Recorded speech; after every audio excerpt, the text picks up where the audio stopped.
Hi there, Mark here again, and welcome to part 1 of my build guide for the Lancia 037 Rally on the TA02S chassis. So let's get straight to it.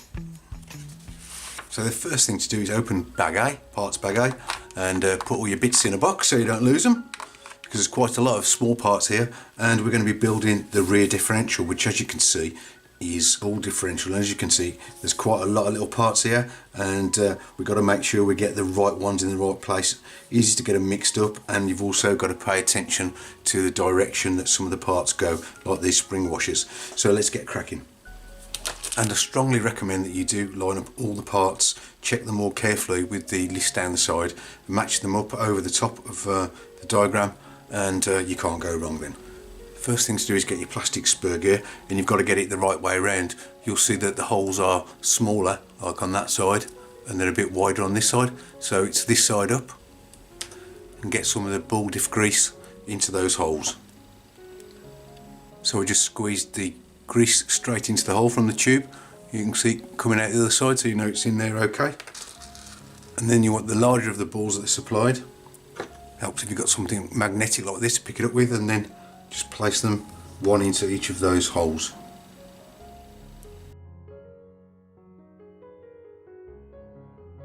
Like so, and it looks like I've got 2 spare, so you get a couple of spare ball bearings just in case you lose one.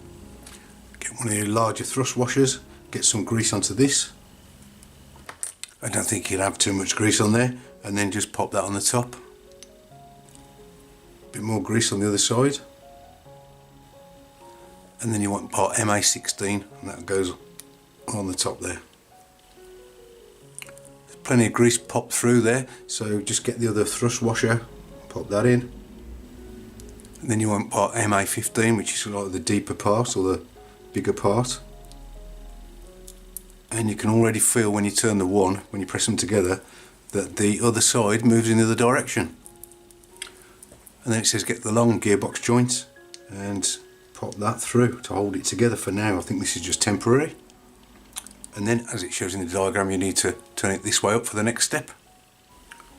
I'm not exactly sure about which way to do this. I don't know how you're going to get all this lined up to fit into that hole. So I'm going to start with using this part first, which is MA1 bolt. So let's put some diff grease on the shoulder of it, which I have. And then it's the bigger of the disc springs. And again, we've got 3 of these to put on, and we've got to get them in the right direction. Just copying the orientation that it shows there in the diagram. Then you want the bigger of the 2 thrust washers. There's a big one and a small one, so it's the bigger one first. Again, it shows putting diff grease on this part. Then you want plastic part G4, which is going to hold those tiny little balls that we're going to put on next. I've zoomed in because these are absolutely minute. I don't know if you can see that there, so we're going to try and get one of these each into those holes. I'll have to take that back off because it's the same as the bigger one. The holes are bigger in one side than the other, so they wouldn't fit in the one way around, so hopefully now. Yep. So they will only go in from one way. So that's all of them fitted, and again there are 2 spare tiny little balls. Bit more grease, then you've got MA21, which is another thrust washer. And then you've got the 2 smaller diff springs, 4mm ones. And again, note which direction you fit those. Now I'm going to try and fit this over the pin that's coming out of that shaft. There we go. I think that's about right. And now we need to tighten up that kind of nut thing. Yep, it is tightening up. And it doesn't say how much torque to put on this, but it does show you using a hex wrench to put through the joint there, so I'm going to do that, and I'm just going to give it a nip up.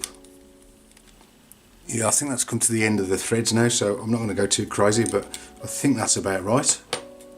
Yeah, when I twist it, the other side of the diff goes in the opposite direction, so I think that the tension that's needed in the diff is created by those springs, those kind of spring washers, and yeah, it's supposed to be done all the way up, so there you go.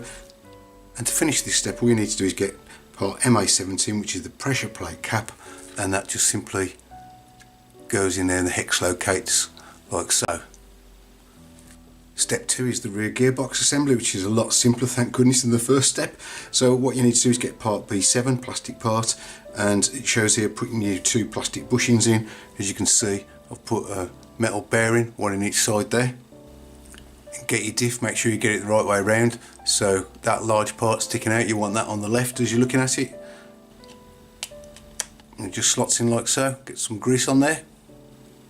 Then you want part B4, you might see I've put some grease on those mating surfaces, and that goes in there like so. And then instead of the 4 MA5, which are the 3x10 self-tappers, you'll see I'm going to be replacing most of those with these stainless steel hex head button screws. Simply one in there, one in there, and then the 2 that go down into those holes.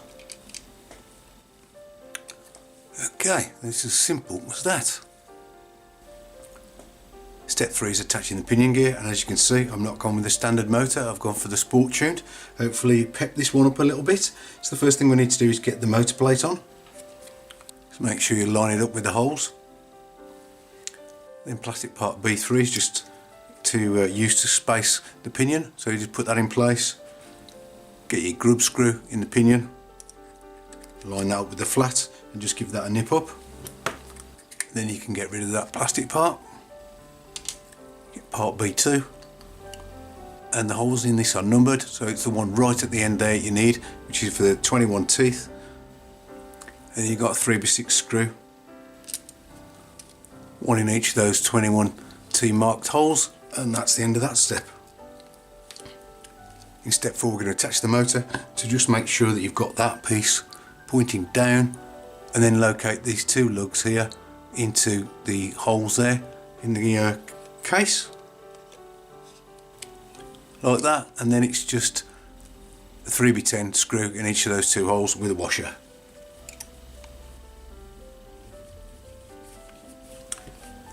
Step 5 is making up the spur gear, but it's a little bit more involved than that, as you can see, but we'll start with that one first. So get your spur, and again I've replaced all my plastic bushings with bearings, so I'm going to put 1150 bearing in there and an 850 in the other side,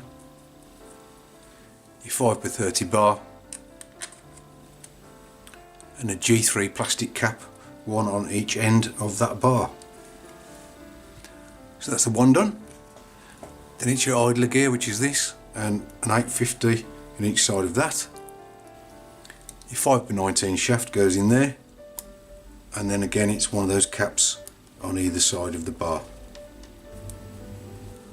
So that's that one. And the last part is making up the propeller joint, which is using this bar here. You can see with the slot in it, but I won't be using that because I've got an upgrade. I've got this beauty, which is an aluminium prop shaft, so it's got different ends for it, which are these, so I'll be using that instead. It's the same principle though.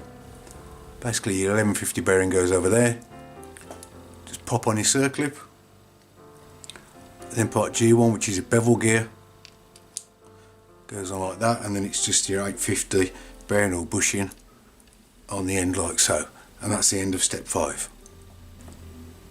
Step 6 is just fitting those gears into the case, so just make sure you've got it lined up like in the diagram, and pop your idler gear in there. Your prop shaft goes in here, just make sure the bearings are in the housings, and then your spur just pops in the gap. Just make sure it's meshing up with those gears, and get some grease on. Okay, so it's all greased up. Get part B6, and that goes over the top, and that's just secured by another 3x10 screws. One there, and one there. Step 7 is attaching the rear damper stay, which is this part, B5. But first I'm going to attach these parts D8. Make sure you get them the right way around. Might just be able to see there's a raised lip on that one. And that's got to go like so. So you need your step screw, your 3mm washer, just insert the step screw, As it says, don't over tighten.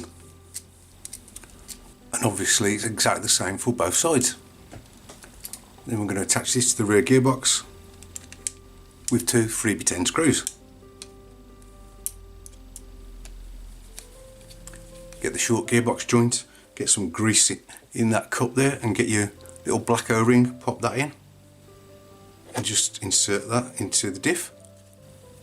Same for the long joints, put your O-ring in. You might want to push the O-ring in with the dog bone. Insert that into the side of the diff. You might need to wiggle it about to get it in, and that's the end of step 7. Step 8 is making up the rear arms, and just make sure you copy the alignment in the diagram there with the parts. First get part C11, which has got an L stamped on it or printed on it, so you know which is left and right. Put your bearings or your bushings, one in each side.